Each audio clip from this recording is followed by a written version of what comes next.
bersabar taat pada Allah, menjaga keikhlasannya. Semoga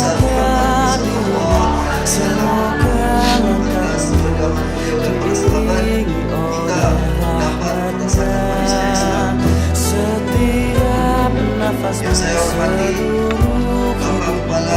Semoga diberkahi Allah. Alhamdulillah wa syukurillah, bersyukur padamu ya Allah. Kau jadikan kami saudara, indah dalam kebersamaan.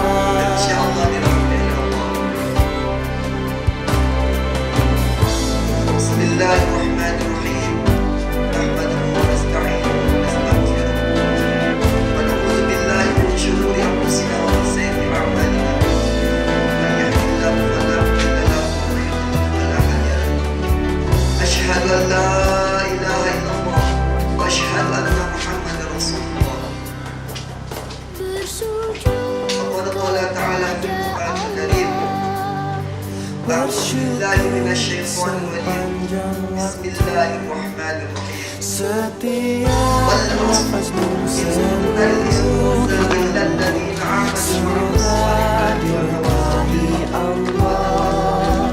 Semoga dirimu, semoga langkahmu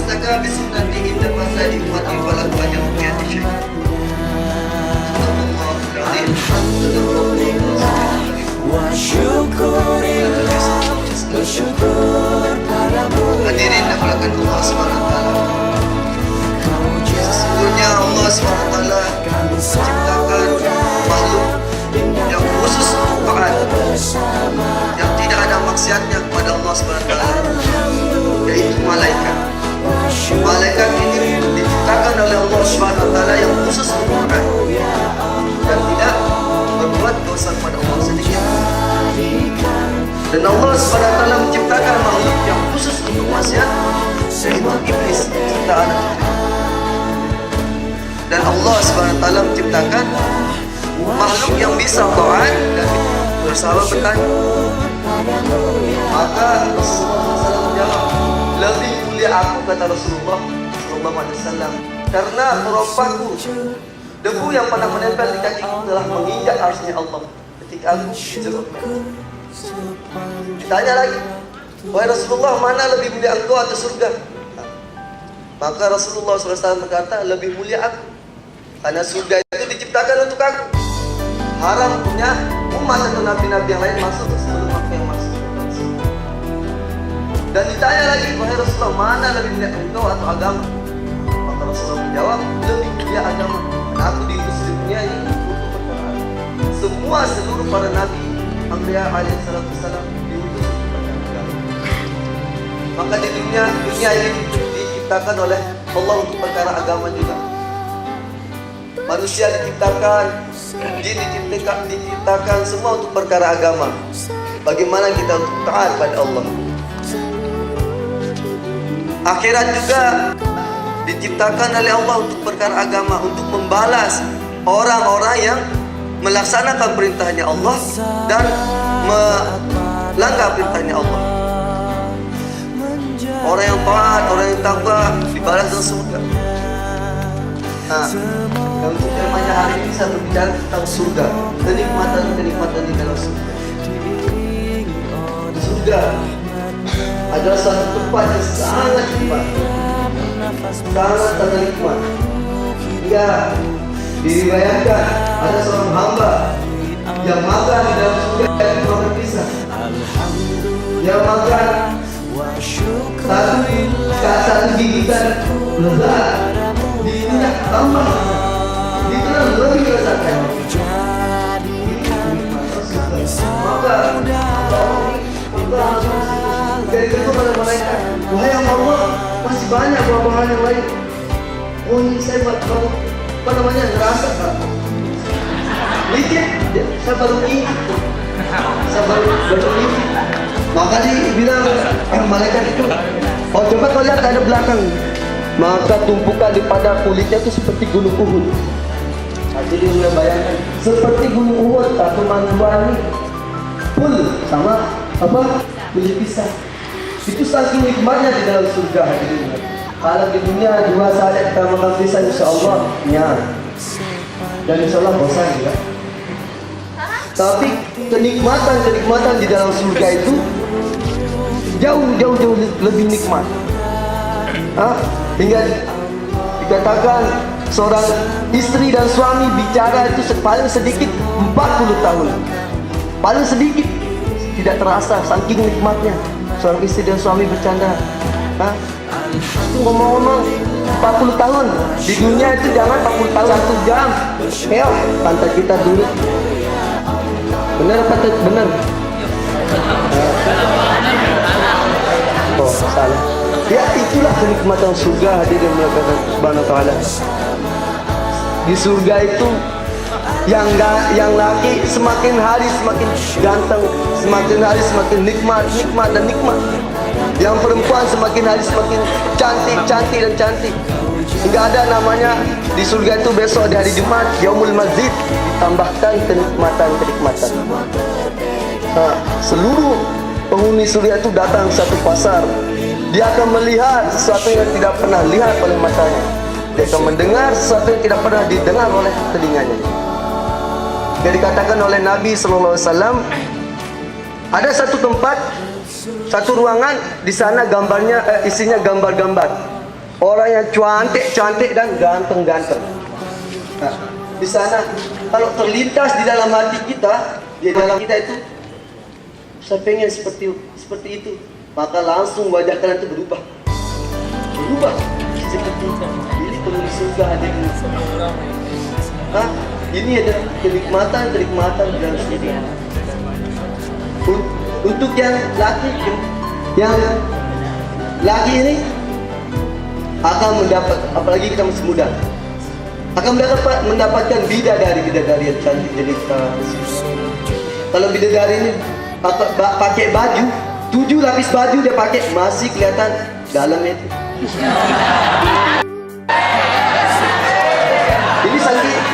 Ini ciptaan Allah. Dalam hati. Ya, kalau pada sahabat itu dulu diceritakan seperti nampak sampai maaf sampai ada yang juga bagaimana bagi menikmati merasakan bahwa ini adalah yang hak kita temukan. Dunia yang sementara tidak selama-lamanya. La ilaha illallah. Makanya seorang ulama dia mimpi jumpa bidadari. Dia mimpi jumpa bidadari. Ngomong sedikit langsung lemas. 40 hari, 40 malam dia tidak bisa ngomong. Tidak bisa ngomong. Yang sekarang setelah 40 hari malam dari tanya, Kiai bilang, saya mimpi jumpa bidadari. Suaranya enak banget, enak banget, lembut. Sehingga kalau saya dengar suara manusia ini pengen muntah, katanya. Ya, saking nikmatnya, ini baru mimpi hadirin. Apalagi kalau ketemu nggak mau balik lagi begini. Biar dah PR saya di sana, biar perusahaan pacar saya biar terus. Saking nikmatnya. Ini yang kita bicarakan ini adalah perkara yang hak, perkara yang akan kita jumpai, perkara yang akan kita alami. Jadi jangan kita dalam satu riwayat dikatakan kalau ada seorang hamba yang habis sholat dia tidak doa, ya Allah, saya ingin hamba makan neraka yang bisa heran.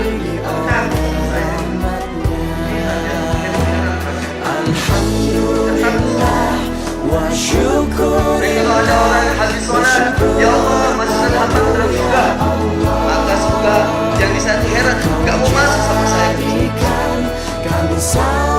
orang yang habis sholat yang tidak doa, ya Allah, masukkan hamba ke dalam surga, heran.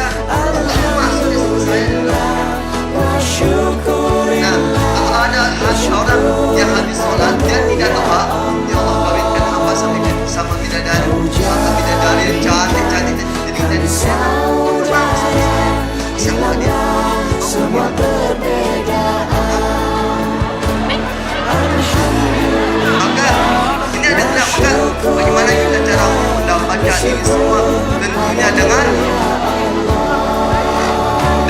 menjalankan perintah Allah dan mengikuti sunnah baginda Rasulullah SAW. Seperti yang saya bacakan tadi hadis Nabi, kalau para sahabat pergi berjihad di jalan Allah, syahid dapat satu pahala syahid, langsung masuk surga.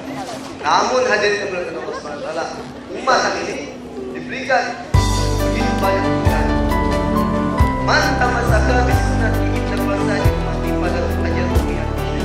Barang siapa yang menghidupkan sunnah di kala rusaknya umat ini, zaman maka baginya pahala 100 orang muslim. Pahala 100 orang muslim. Kalau sahabat dapat berapa? 1. Kalau kita dapat berapa? Kalau kita hidupkan sunnah ini, bagaimana sunnah Rasulullah SAW sholat di masjid dengan cara berjamaah, ini sunnah baginda Rasulullah SAW. Maka hadirin yang dimuliakan Allah SWT, kita akan semua bermujahadah Bersabar taat pada Allah, menjaga keikhlasannya. Semoga dirimu, semoga engkau diiringi oleh rahmatnya. Setiap nafasmu, seluruh hidupmu, semoga diberkahi Allah. Malaikat sholat Alhamdulillah wa syukurillah, bersyukur padamu ya Allah. Kau jadikan kami saudara, indah dalam kebersamaan. Jauh-jauh lebih baik kita sholatnya malaikat ribuan tahun. Karena malaikat kalau sudah cukup banyak, tidak ada sesamanya, tidak ada penangkan, tidak ada pikiran ini itu tidak. Tapi manusia ini diuji oleh Allah, diuji oleh Allah dengan amalan yang namanya dia ada susah payah. Bagaimana susah payah kita ini di dalam mencari amal itu. Innama ajruki ala qadari nusuli. Sabda Nabi SAW kepada Siti Aisyah, amalan kamu itu menurut supaya semakin kita bersusah payah, semakin kita semoga diberkahi Allah SWT mencipta dari Allah SWT mencipta semoga Allah SWT yang memberikan rezeki. Allah SWT tidak diberikan rezeki pada Alhamdulillah dari wa syukurillah, bersyukur padamu ya Allah. Kau jadikan kami saudara, indah dalam kebersamaan. Alhamdulillah wa syukurillah, bersyukur padamu ya Allah. Kau jadikan kami saudara, hilanglah semua perbedaan. Allah kuasa. Alhamdulillah Allah Maha Kuasa. wa syukurillah, Sedikit pun makhluk tidak ada kuasa, tidak ada daya dan upaya, tidak ada. Dengan pertolongan Allah mampu menenggelamkan orang, ini kuasa Allah. Allah mampu menenggelamkan orang dengan air, dan Allah mampu menenggelamkan orang dengan tidak dengan air. Mampu. Firaun ditenggelamkan di Laut Merah. Qarun ditenggelamkan di tanah, langsung belum tenggelam. Obat tidak dapat memberikan manfaat dan mudarat. Yang memberikan manfaat dan mudarat adalah Allah. Obat menyembuhkan, dia berhajat pada Allah. Tapi Allah menyembuhkan, tidak berhajat pada obat. La ilaha illallah. Ini kalau kita pahami la ilaha illallah. Ketika orang menyebutkan la ilaha illallah, cahaya masuk dalam hati kita. Nur iman masuk dalam hati kita. Nur itu cahaya dan nur di sini. Itu Nah, maaf yang namanya dulu.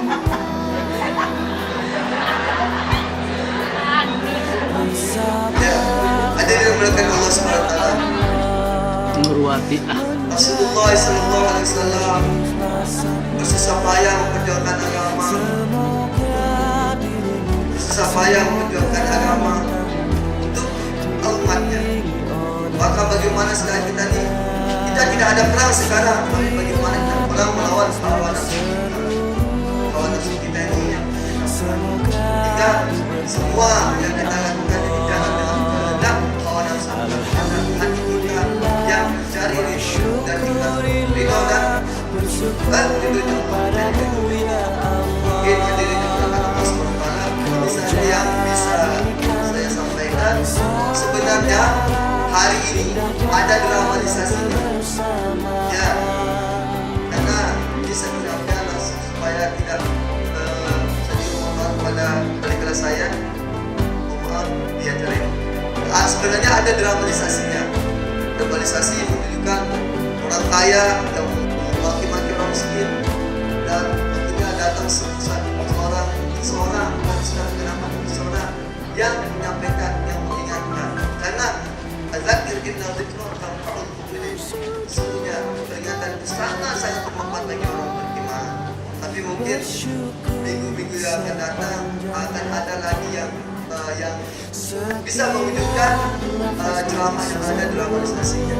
Dan kalau Ustaz Maulana itu ditampilkan satu adegan maksudnya komen di ceramah, ya itulah maksud tidak lagi tidak sekarang. Mohon maaf ya sebesar-besarnya kembali kelas, dan ini saja yang bisa saya sampaikan. Bila ada hidayah. Assalamualaikum warahmatullahi wabarakatuh. Bersyukur padamu ya Allah, Kau jadikan kami saudara indah dalam kebersamaan. Alhamdulillah wa syukurillah, bersyukur padamu ya Allah, Kau jadikan kami saudara. Yang kita lakukan ketika kita mendapatkan rasa takut tersebut,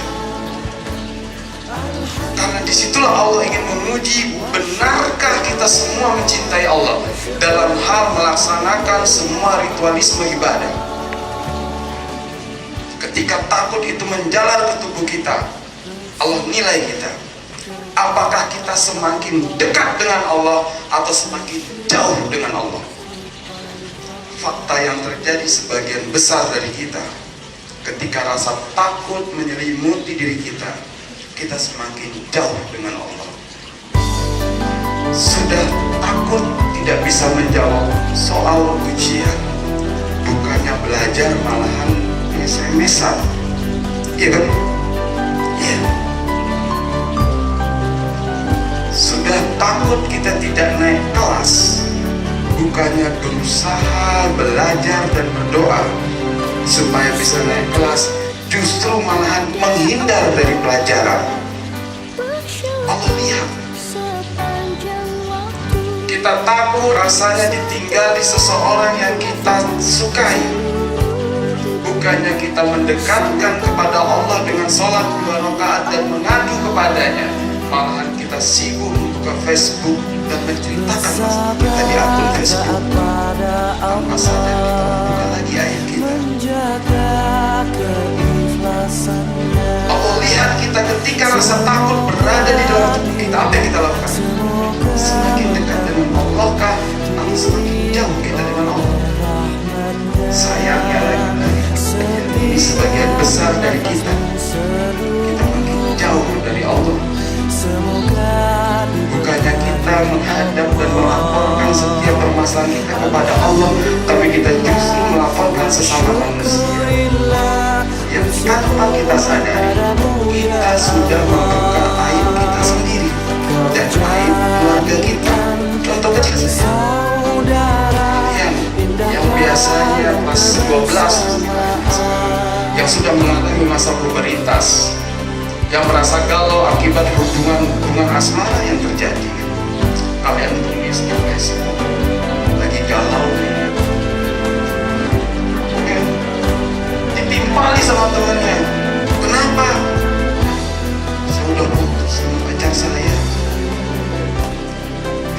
Sadar atau tidak sadar, ketika kalian curhat menyatakan diri kalian putus dari pacar kalian, menyatakan diri kalian mantan dari seseorang, itu bahasa kasarnya kalian sudah mengumumkan di sosial media, baik, aku sekarang sudah jadi bekas, ya, aku menjadi cewek bekas. Bahasanya aja mantan, tapi tanpa saling memikirkan seluruh media sosial, saya sudah menjadi bekas. Begitu juga yang tidak sadar, yang hanya menceritakan kejelekan orang tuanya di Facebook. Saya marah sama orang tua. Orang tua ngerti saya, orang tua tidak memahami saya. Kalau orang tua tidak paham dengan kalian sejak kecil, kalau dititipkan di panti asuhan, kamu kita semua. Tapi karena keegoan kita, karena rasa kasih sayang kita disayangi, kita jelek-jelekan orang tua. Bayangkan berapa banyak yang membaca tulisan kita hanya gara-gara keegoan sesaat kita buka aib keluarga kita di Facebook, yang kita tidak sadar 5 tahun kemudian kita ketemu sama pembaca. Oh, ini yang kemarin diputusin yang bekas itu ya. Oh, ini yang menceritakan kejelekan orang tuanya. Makanya Allah uji kita dari rasa takut. Apakah dengan rasa takut itu kita mendekatkan diri kepada Allah, atau malahan kita menjelek-jelekkan rasa takut kita dan membuka aib diri kita maupun keluarga kita? Allah lihat itu.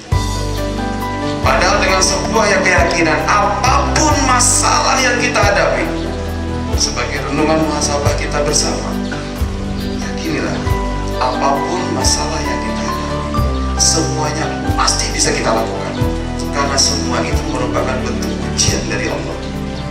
Makanya dalam Al-Baqarah 3 ayat terakhir kalau saya tidak salah, la yukallifullahu nafsan illa wus'aha laha ma kasabat wa 'alaiha ma iktasabat.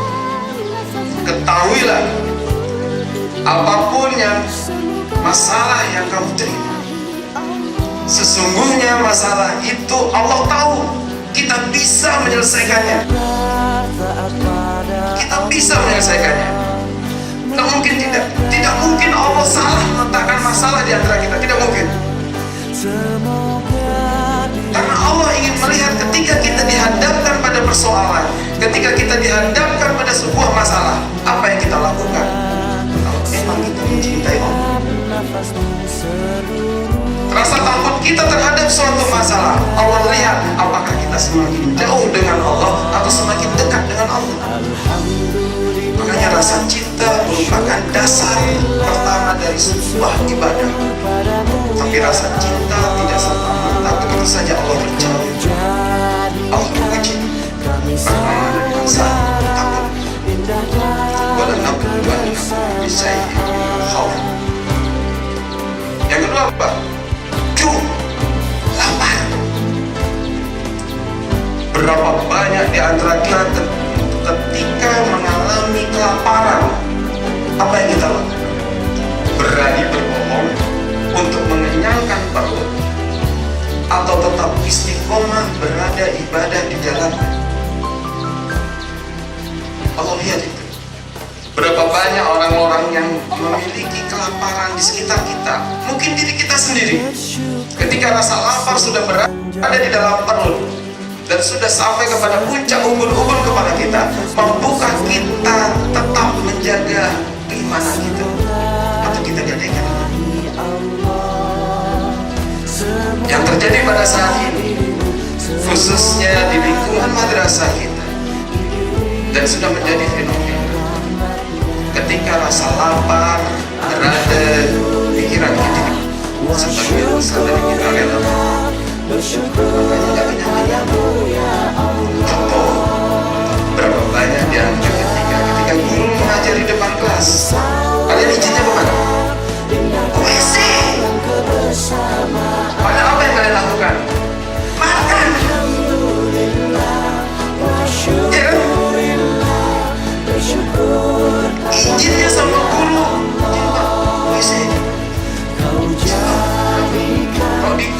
Makanya izin Pak, puisi Pak. Padahal puisi. Akhirnya terjadi apa? Karena kalian tidak mampu menghadapi rasa lapar, kalian coba untuk berbohong, sehingga tidak ada berkah dari makanan. Selesai kalian makan dari kantin, kalian minum dari kantin, masuk kelas beberapa saat kemudian lapar lagi, pasti. Dan itu memang fakta yang terjadi. Ternyata benar ujian Allah itu. Walanabluwannakum bisyai'in minal khawfi wal ju'. Rasa lapar ini cocok untuk dijadikan ujian. Apakah kita masih tetap eksis dalam sebuah keimanan, dalam sebuah pelaksanaan ibadah? Kalian menuntut ilmu merupakan ibadah. Apakah tetap dengan dasar cinta kita tetap melaksanakan ibadah menuntut ilmu, atau kita rela berbohong? Dan fenomena yang terjadi, rasa lapar membuat kita berbohong dan melakukan aktivitas-aktivitas yang sebetulnya keluar dari aturan syariah,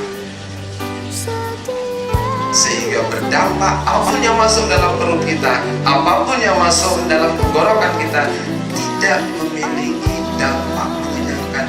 Yang ada lapar. Jam 2 kalian izin ke belakang makan, selesai makan masuk kelas dijamin, jam keluar main lapar lagi, masuk kelas lagi, izin lagi dengan rasa haus, tapi izinnya ke WC karena yang kalian makan niatnya adalah kotoran. WC kan tempat membuang kotoran, tapi aktivitas ibadah yang kalian lakukan ternyata makan. Berarti kan berkebalikan. Tanpa sadar maknanya kalian izin ke belakang makan kotoran. Oh iya kan, izinnya kan ke belakang ke WC.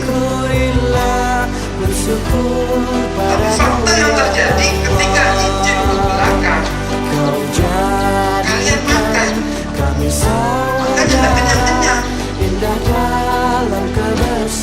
Sebentar di kelas, lapar lagi, haus lagi, bohong lagi, balik lagi ke kantin. Tak cukup uang jajan kalian yang 10 atau 5 ribu. Melalui kesempatan ini, walaupun saya mungkin tidak selesai sampai menyelesaikannya, kita coba sama-sama usikum wa iya ya nafsi bitaqallah, agar kita tingkatkan keimanan kita, agar kita tingkatkan nilai-nilai ibadah kita. Jangan sia-siakan semangat ibadah kalian menuntut ilmu. Jangan didodai dengan ujian-ujian yang sebetulnya kalian bisa. Kita coba dari sekarang, kita cari berkah sama-sama sebagai bentuk dari kecintaan kita kepada Allah. Kalian alami ketika kalian mencintai seseorang, apa yang terjadi?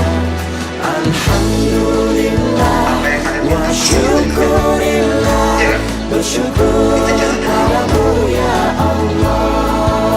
ketika kalian cinta sama adik kalian, ketika kalian cinta sama keluarga kalian, ketika keluarga kalian mengalami kesusahan, ketika adik kalian mengalami kesusahan, tanpa kalian minta, karena adanya rasa cinta itu, maka kalian akan segera bergerak mengeluarkan dia dari masalah. Begitu Allah. Kalau kita sudah membuktikan cinta kepada Allah, tidak perlu minta, kamu udah tahu. Tidak perlu kita minta. Allah tahu. Dia masalah. Maka yang kembali lagi yang pertama, Allah kunci kita dari rasa takut. Dan kata kuncinya terletak pada surat Al-Baqarah. Yakini apapun masalah yang kita dapat, semua itu akan bisa kita lalui. Tergantung kita. Apakah kita semakin jauh kepada Allah atau semakin dekat kepada Allah? Apakah kita akan semakin melanggar aturan syariat? Sebagian besar sudah belajar yang namanya syariat. Apakah kita semakin keluar dari aturan syariat atau tetap kita berada di dalam koridor aturan syariat? Semua itu menjadi bahan ujian kita semua. Insya Allah pada lain waktu dan kesempatan kita coba masuk lebih luas lagi tentang walanabluwannakum bisyai'in. Di sana masih banyak ujian-ujian Allah, masih banyak ketentuan-ketentuan bagaimana cara Allah memandang cinta kita kepadanya, bagaimana caranya Allah membuktikan agar kita mampu menyelesaikan masalah yang diberikan pada kita semua. Subhanallahumma wa bihamdika asyhadu an la ilaha illa anta astaghfiruka wa atubu ilaik. Assalamualaikum warahmatullahi wabarakatuh. Semoga dirimu, semoga langkahmu diiringi oleh rahmatnya. Setiap nafasmu, seluruh hidupmu, semoga diberkahi Allah. Alhamdulillah wa syukurillah, bersyukur padamu ya Allah. Kau jadikan kami saudara, indah dalam kebersamaan.